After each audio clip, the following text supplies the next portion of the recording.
नमस्कार, मी डॉक्टर मच्छिंद्र बांगर महाराष्ट्रातील आणि देशातील हवामान परिस्थिती संदर्भात ताजा अंदाज देणार आहे. समोरील उपग्रह छायाचित्रामध्ये आपण बघतो की बंगालच्या उपसागरामध्ये तयार झालेलं कमी दाबाचं क्षेत्र हे विरुद्ध दिशेने जात आहे. तरी देखील महाराष्ट्रामध्ये गेल्या 2 दिवसामध्ये काही ठिकाणी गारपीट तर काही ठिकाणी हलक्या ते मध्यम स्वरूपाचा मेघगर्जनेसह पाऊस झालेला आहे.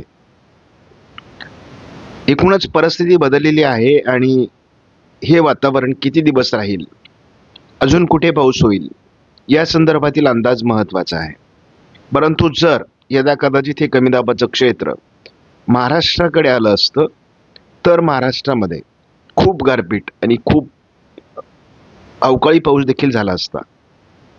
परंतु हे संपूर्ण पाऊसमान हे नियंत्रित राहणार आहे.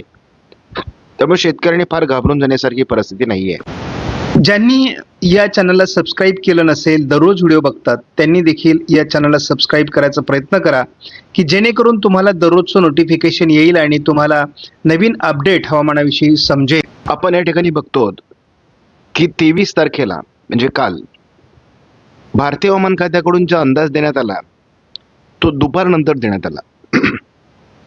सकाळी आपण जेव्हा अंदाज दिला तेव्हा केवळ विदर्भामध्ये पावसाचा अंदाज देण्यात आला होता. त्यानंतर मात्र आपण बघतो कर्नाटक, तेलंगणा, आंध्र प्रदेश, पश्चिम बंगाल, ओरिसा, छत्तीसगड, झारखंड, विदर्भ, मराठवाडा, मध्य महाराष्ट्र, पूर्वेकडील सर्व राज्यांमध्ये अचानकपणे पावसाचा अंदाज देण्यात आला होता. मात्र हा अंदाज अतिशय उशिरा देण्यात आलेला आहे अशी आम्ही नोंद केलेली आहे. आज मात्र विदर्भ, मध्य प्रदेश, छत्तीसगड, ओरिसा, झारखंड, पश्चिम बंगाल आणि तेलंगणा त्याचबरोबर आसाम या राज्यांमध्ये पावसाचा अंदाज कायम ठेवण्यात आलेला आहे. मेघगर्जनेसह विजांच्या कडकडासह जोरदार पाऊस आजही येईल असा भारतीय हवामान खात्याचा अंदाज आहे. विशेष म्हणजे भारतीय हवामान खात्याकडून मध्य प्रदेश, विदर्भ आणि छत्तीसगडमध्ये 25 तारखेला देखील पावसाचा अंदाज मेघगर्जनेसह विजांच्या कडकडासह कायम ठेवला आहे. त्यामुळे हा अंदाज शेतकऱ्यांनी लक्षात घ्या. आपण कुलाबा वेधशाळेने दिलेल्या अंदाजाकडे मुद्दाम लक्ष देऊयात. मेघगर्जनेसह पावसाचा विदर्भामध्ये 23 तारखेला अंदाज देण्यात आलेला होता. त्या पद्धतीने पाऊस झालेला आहे. शिवाय मराठवाड्याच्या दक्षिणी भागातही पावसाचा अंदाज देण्यात आलेला होता. आज 24 तारखेलाही चंद्रपूर, गडचिरोली, यवतमाळ, त्याचबरोबर धाराशिव आणि नांदेड, लातूर या काही भागात वातावरण निर्मितीची शक्यता व्यक्त करण्यात आली आहे. त्याचप्रमाणे 25 तारखेला देखील यवतमाळ आणि वर्धा जिल्ह्यामध्ये पावसाचा अंदाज देण्यात आला आहे. इतरत्र 26-27ला मात्र कुठलाही अलर्ट नाही. त्यामुळं हा अंदाज सर्वांनी लक्षात घ्या. GFS मॉडेलने तसा महाराष्ट्रामध्ये डायरेक्ट कुठलाही अंदाज देण्यात आलेला नव्हता. परंतु बंगालच्या उपसागराच्या किनारपट्टी भागातील राज्यांमध्ये वादळी पावसाचा अंदाज आहे. त्यामुळे 25 तारखेला देखील विदर्भात पावसाचा अंदाज कायम आहे. 26 तारखेपासून हे वातावरण कमी होण्याची शक्यता आहे. पुढे जवळपास 5 तारखेपर्यंत महाराष्ट्रात पावसाचा अंदाज नाही. मात्र उत्तर भारतात अतिउत्तरेला WD पुन्हा सक्रिय होण्याची शक्यता आहे. आपण मार्च महिन्याच्या दिलेल्या अंदाजामध्ये मार्चच्या उत्तरार्धामध्ये अवकाळी पावसाचा अंदाज व्यक्त केलेला आहे आणि शेवटचा आठवडा हा फेब्रुवारीचा देखील खराब वातावरणाचा आहे असा आपला कायम अंदाज होता. ECMWF मॉडेलने मात्र आपल्याला या पावसाचा अलर्ट दिलेला नव्हता. GFS मॉडेलने देखील विशेष अलर्ट दिलेला नाहीये. धाराशिव, लातूर, सोलापूर आणि थोडंफार अमरावती, यवतमाळ, वर्धामध्ये अंदाज देण्यात आलेला होता. तर मग महाराष्ट्रात कोणत्या मॉडेलचा अंदाज बरोबर आलेला आहे? तर विशेष म्हणजे आता आपण असं बघतो की यापूर्वी आपण नेहमी इसेमडब्ल्यू मॉडेलवर भर दिलेला आहे. परंतु आत्ता आपण जर बघितलं तर आयकॉन मॉडेल हे या ठिकाणी अवकाळी पावसाच्या अंदाजासाठी बरोबर ठरलेलं आहे. त्यामुळे पहिल्यांदा आपल्याला महाराष्ट्रामध्ये आयकॉन मॉडेलचा अंदाज जुळताना दिसतोय.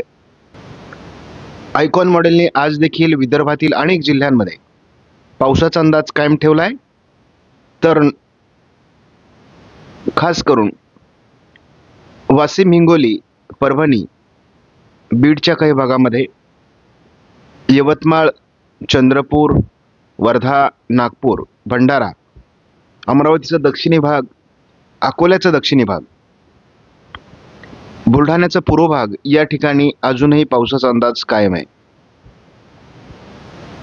सिंधुदुर्गमध्ये देखील हलक्या पावसाची शक्यता आहे.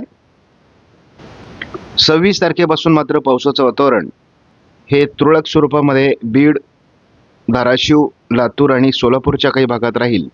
अन्यथा हा प्रभाव कमी होणार आहे. 27 तारखेपासून महाराष्ट्रातील पावसाचं वातावरण संपण्याची शक्यता आहे. CFS मॉडेलने महाराष्ट्रात अंदाज दिलेला नव्हता. तर वातावरणातला बदल हा मुख्यत्वे करून या ठिकाणी आपण बघतो 23 मार्च, 16 मार्च, 23 मार्चमध्ये होतोय आणि पुढे देखील तो सातत्याने राहणार आहे. त्याच्यामुळे आपण ज्या पद्धतीने अंदाज दिलेला आहे की मार्चचा उत्तरार्ध हा महत्त्वाचा आहे.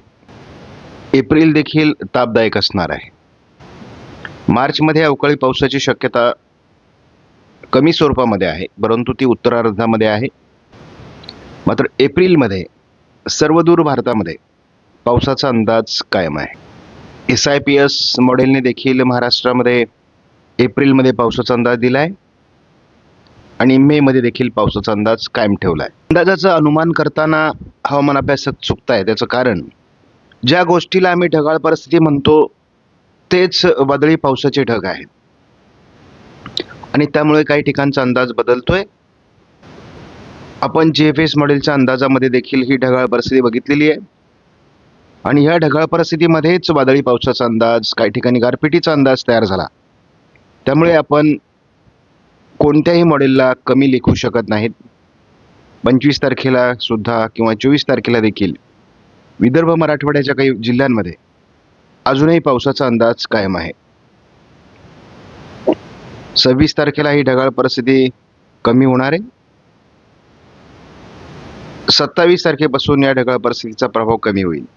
म्हणजे पावसाचा प्रभावच महाराष्ट्रातला 26 नंतर कमी होणार आहे. SMW मॉडेलने ही ढगाळ परिस्थिती 2 तारखेपर्यंत दाखवलेली आहे, परंतु किरकोळ स्वरूपामध्ये आहे. त्यामुळे 2 तारखेपर्यंत थोडा तुरळक ठिकाणी पावसाचा अंदाज कायम राहणार आहे. आज देखील खूप ढगाळ परिस्थिती महाराष्ट्रामध्ये आहे. त्यामुळे ठिकठिकाणी वादळी पावसाचा अंदाज कायम आहे. आपण बघतो पुढील 2 दिवस महाराष्ट्रामध्ये जी ढगाळ परिस्थिती दाखवण्यात आलेली आहे, ही ढगाळ परिस्थितीच वादळी पावसाचं वातावरण काही ठिकाणी तयार करते. आम्ही SMW मॉडेलला पॅरामीटर समजून बऱ्याचदा अंदाज दिलेले आहेत, परंतु आयकॉन मॉडेलने आपल्याला महाराष्ट्रामध्ये गारपीट आणि पावसाचा अंदाज यावेळेस दिलेला आहे आणि तो अतिशय जुळलेला आहे. आपण बघतो लातूर, नांदेड, वाशिम, हिंगोली, अकोला, वर्धा, नागपूर, यवतमाळ, चंद्रपूर या काही जिल्ह्यांमध्ये अजूनही आज पावसाचा अंदाज कायम आहे. सोलापूरपर्यंत, बीडच्याही काही भागात पाऊस होऊ शकतो. अहिल्यानगर पूर्व भागात पाऊस होऊ शकतो. उद्या 25 तारखेला देखील महाराष्ट्रामध्ये खास करून नांदेड, बीड, अहिल्यानगर, लातूर, सोलापूर या भागात अजून पावसाचा अंदाज कायम आहे.